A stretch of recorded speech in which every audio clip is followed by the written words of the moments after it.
It's my first time to attend Expo Central China. I think was an excellent opportunity. The reason I came is because I'm focusing much more today on other provinces different from Eastern China, because most of the foreign investments and the trade is with the Eastern China provinces. So new opportunities and new projects might be analyzed in Shanxi, Central China, and different regions of this huge country. So I think it's very important for foreign groups to learn, understand, analyze better what is China, that is has a very large territory and has many opportunities. In 2022 we will have a very important opportunity.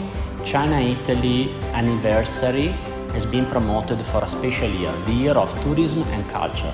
China and Italy will promote tourism, and I believe there will be many opportunities in this field in terms of restoration, in terms of cultural heritage.